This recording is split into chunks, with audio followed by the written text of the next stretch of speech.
Swastiastu. Halo, perkenalkan nama saya Nimade Dewinda Sumajati. Saya dari Prodi Manajemen Ekonomi B semester 2 di Institut Agama Hindu Negeri Gede Puja, Mataram. Kali ini saya akan menyampaikan pengetahuan tentang filsafat ilmu. Istilah filsafat berasal dari kata philos dan sophia. Philos bisa berarti mencintai, mencari, atau mencari akan. Sementara istilah sophia itu bisa diartikan cinta, kebijaksanaan, atau kebenaran. Sehingga filsuf adalah orang yang sedang mencari kebijaksanaan atau kebenaran.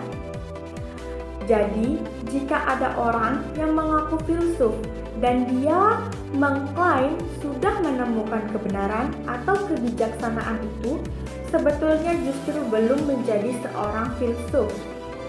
Filsuf pertama di dunia adalah Thales. Thales memiliki pemikiran bahwa dunia ini berasal dari air.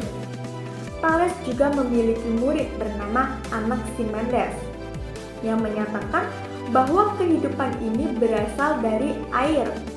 Jadi, sebetulnya teori evolusi yang dikemukakan oleh Charles Robert Darwin itu bukanlah hal yang baru.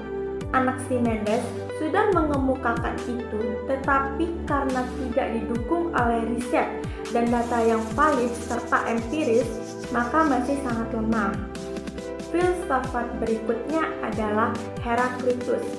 Dia menyatakan bahwa dunia ini tercipta dari api.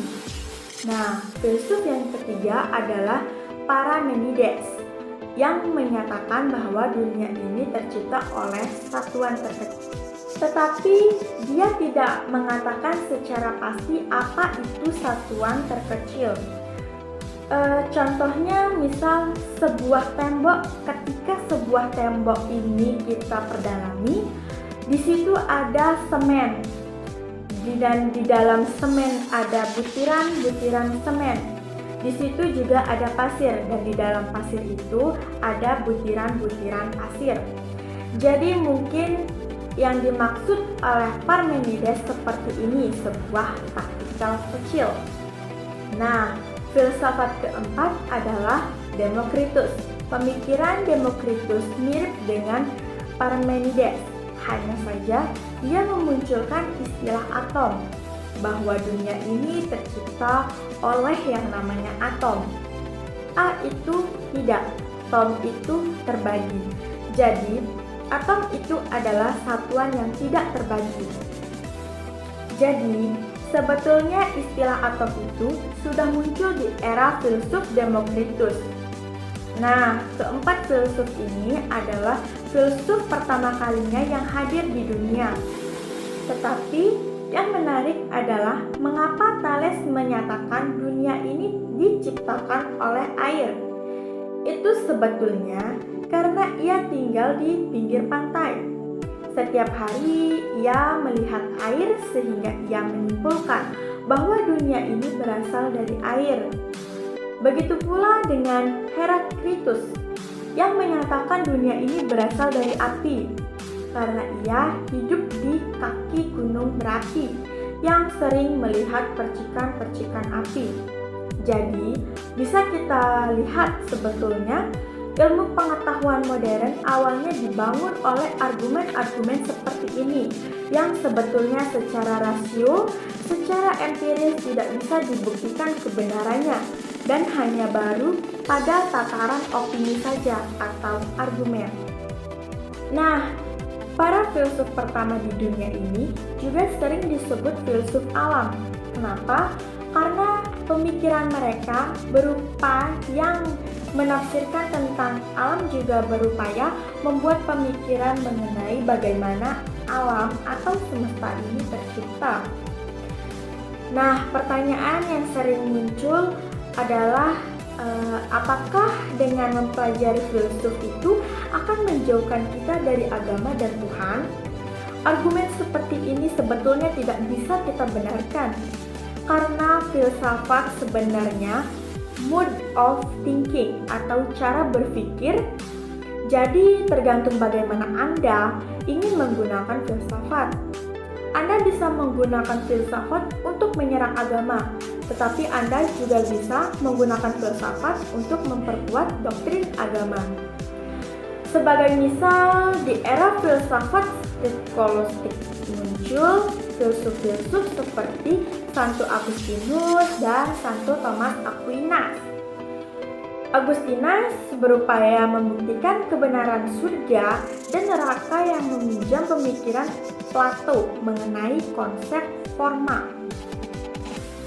Sementara Santo Thomas Aquinas berupaya membuktikan keberadaan Tuhan dengan meminjam pemikiran Aristoteles mengenai kuasa sui ataupun kuasa prima atau penggerak yang tak tergerakkan.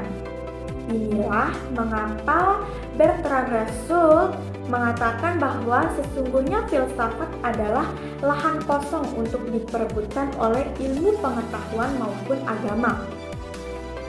Jadi, filsafat ilmu pengetahuan adalah suatu kajian ilmu filsafat mengenai dasar-dasar sebagai suatu ranah kajian. Pengetahuan berbeda dari informasi ataupun data, sekalipun data unit paling dasar dari ilmu pengetahuan. Memiliki data belum tentu memiliki ilmu pengetahuan. Ketika kita sudah berhasil membangun sebuah hubungan antara data, maka kita memperoleh suatu informasi. Contoh, ada objek X, misalnya itu adalah suatu data.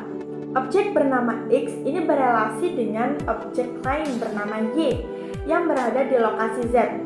Itulah yang disebut sebagai informasi. Dengan kata lain, informasi adalah keterhubungan antara data, tetapi memiliki informasi belum tentu memiliki pengetahuan yang memperoleh pengetahuan ini. Kita harus mengelola informasi itu, membangun penjelasan tentangnya.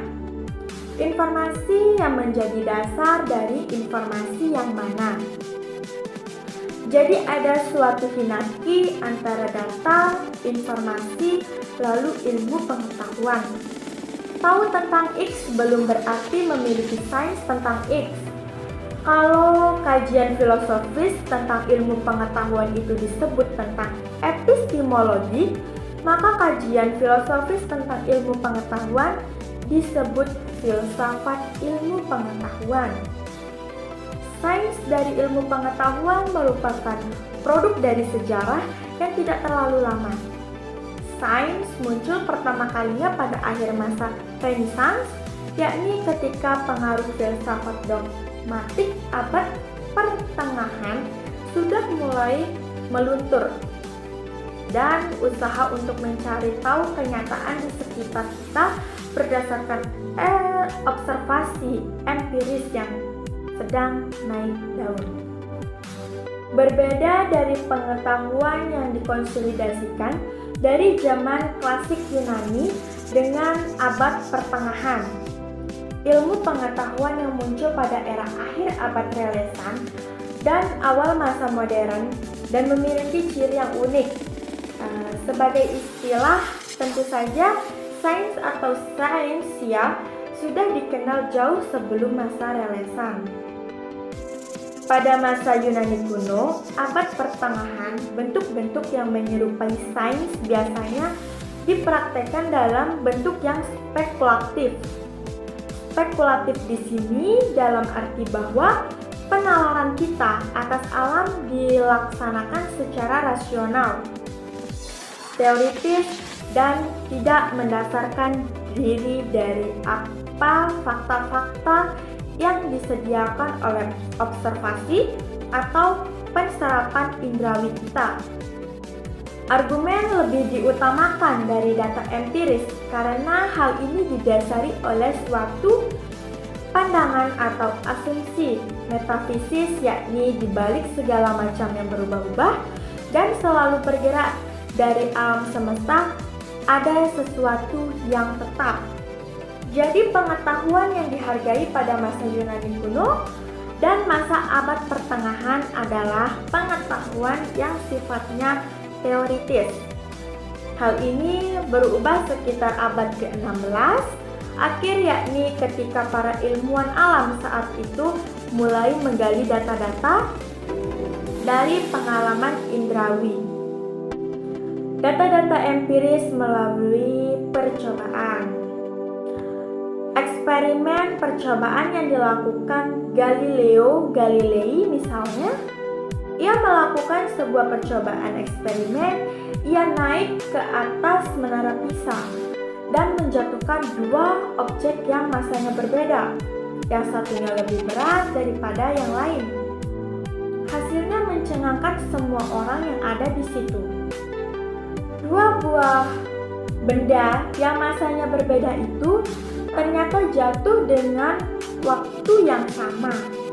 Temuan ini bersifat kontraintuitif karena dalam instansi sehari-hari banyak orang, benda yang beratnya lebih besar tentunya jatuh lebih cepat daripada benda yang beratnya lebih kecil.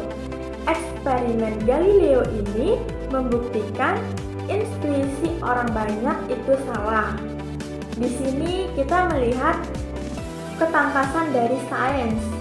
Dia tidak dibangun dari dasar keintuisi rasional semata, tetapi dikonfirmasi oleh temuan empiris di lapangan. Kalau sebuah teori dinyatakan A, sementara temuan empiris dinyatakan B, maka teori itulah yang harus direvisi, sehingga bisa menjamin apakah menjelaskan mengapa temuan empiris dinyatakan B, bukan sebaliknya. Oke, sekian dari saya. Semoga penyampaian mengenai pengetahuan tentang filsafat ilmu